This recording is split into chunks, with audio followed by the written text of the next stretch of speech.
Alright, Auntie, here you go. Here are my fish, my feeder fish. Well, they're not feeders because I don't keep them as feeders. These are my pets. The big ones, aye, the big ones I got first, and they grew pretty fast. But majority of my fish had died from the first purchase. So the smaller guys, like these guys, minnows and goldfish, comet goldfish, I recently bought about 2 months ago, and they're doing pretty well. My tank is pretty cloudy now as far as algae. I gotta clean it again. I'm pretty neglectful with my fish, but they're pretty happy. Love them to death. They come see me every day when I come by. Hey, babies. What's up, babies? You hungry? But yeah, these are my little fellas. These three guys. I don't know if you can see these guys over here. Got two right there. Is it minnows or tetras? I think they're minnows. No. Those are mosquito fish. I have three mosquito fish. So they eat the mosquito. That's the actual reason why I bought the fish in the first place. So I usually use the tank. I use this tank for aquaponics for my garden, indoor garden. Alright, so my peppers, got pepper plant right here. Starting to flower. It's gonna produce a pepper plant. I think it's an orange sun. No, it's a California Wonder pepper. These are orange suns right here. But these are the harvests, well not harvest, the plants that I grew indoors last winter. And I put them outside over the spring and summer. They grew, and then when it got cold, took them up, put them in pots. I keep them for the winter indoors. So what I'll do now with these Scotch bonnets and wax peppers, I'll make a hot sauce out of that. So I got the kale and cabbage and collard greens, turnips and kohlrabi looking pitiful. I'm neglecting them. My ornamental grasses are neglected, but they're okay. They'll survive. It's the winter time. They normally die off anyway. Here are my apple trees. My apples. These are galas. This is catnip for my cat. She loves this stuff. This is my tobacco plant. This is tobacco. Nicotiana. This is also a tobacco plant right here, but I'm neglecting it, so it might be dying off, but it'll be okay once I water it. But yeah, these are my little babies, my feeder fish, but now they are my pets. Love them to death. They are pretty, beautiful. I'm gonna try to breed them, so I'm probably do a hand breeding, because nobody here so far looks like they are ready to mate. But the temperature is ideal. It's a cold temperature, so they like the cold to breed in.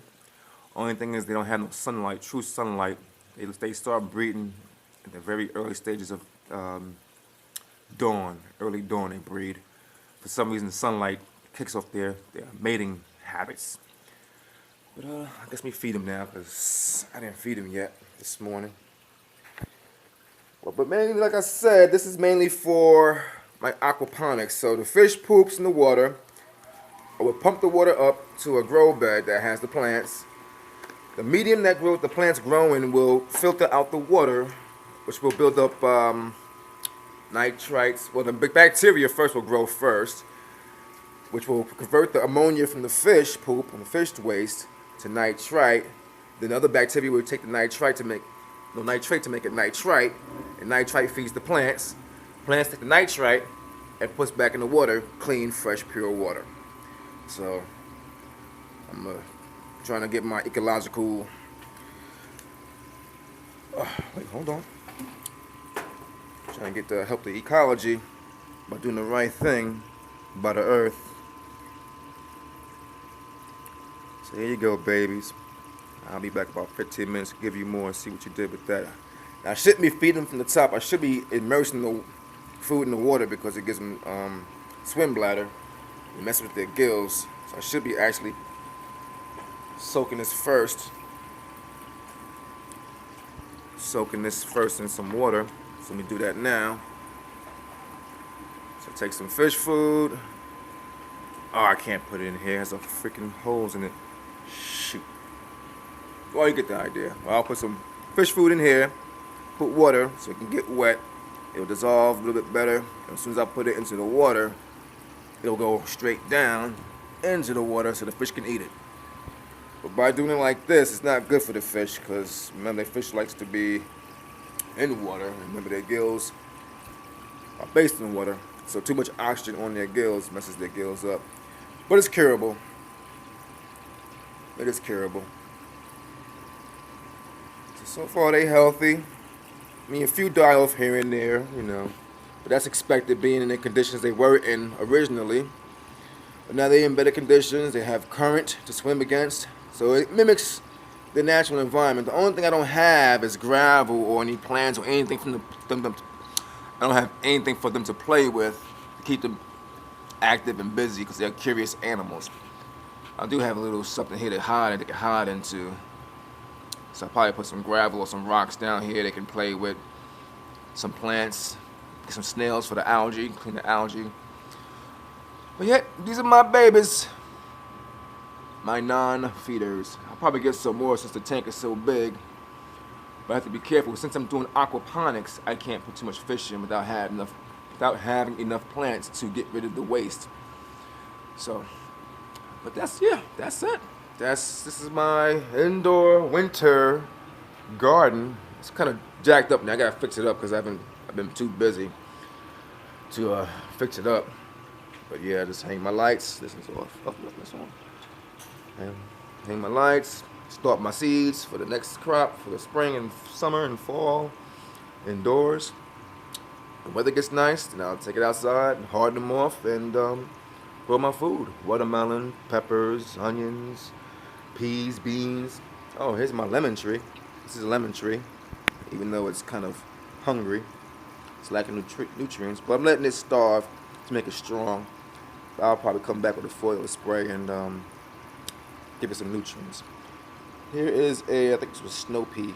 This was a snow pea, something. It's a pea plant. But it was attacked by spider mites, so which, as you can see, the webs and spider mites, and they prevent the plant from growing properly. I do have a bunch of spiders in here, which also help my fruit flies, because fruit flies are big here. Fruit flies are everywhere. They attack your crop like crazy. I have tons of fruit flies this year, but I've been able to keep them at bay with these sticky things. And I put some up here and there.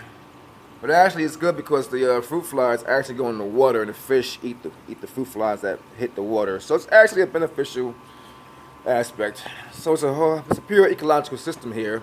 I have worms, my composting worms also in there. So they're also eating any nutrients in there and also pooping out nutrients for the plant. And also have my little worm bed, my worm garden. Forgive the mess. My basement is a freaking mess. I got too many projects going on. But this is my worm castings from my composting worms. So this is the best fertilizer you can ever have.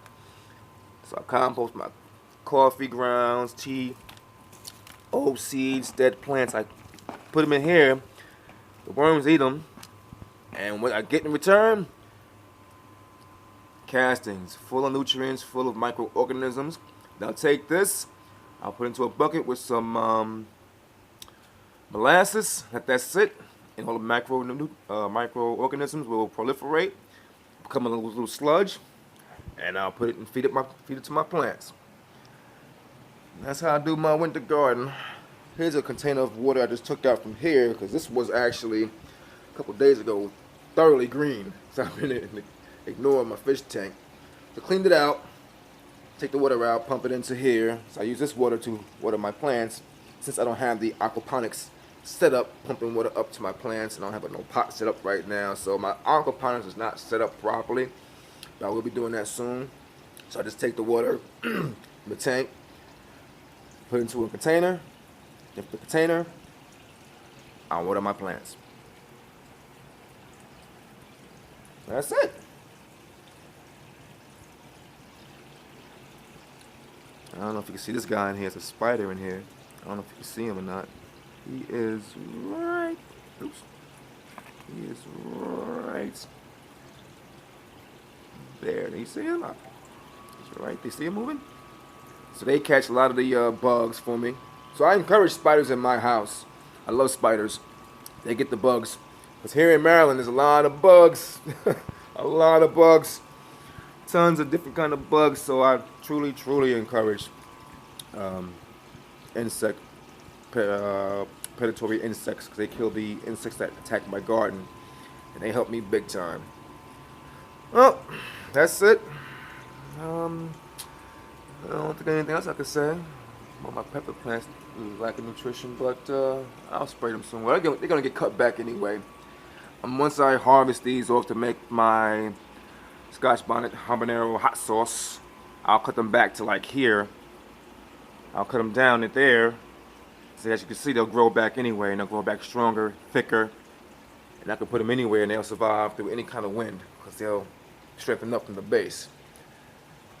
But yeah, this setup is just right now from the overflow of last seasons. So now I'm going to probably take this upstairs in my office. I do have my hot plants that like heat, like my pineapple and my mango trees. I have them upstairs in the heat because down in the basement it's pretty cool down here in my house. My house is over 100 some odd years old. So the insulation here is not that good, but I like cold anyway. But my plants like these, cauliflower and collard greens and cabbage, cold crops, they love cold weather. So this is the perfect temperature for my crops. But yep, that's it. And nothing more to it. Pretty simple. Heater. Oh yeah, also grow gourds, bottle gourds, so I can make different kind of crafts.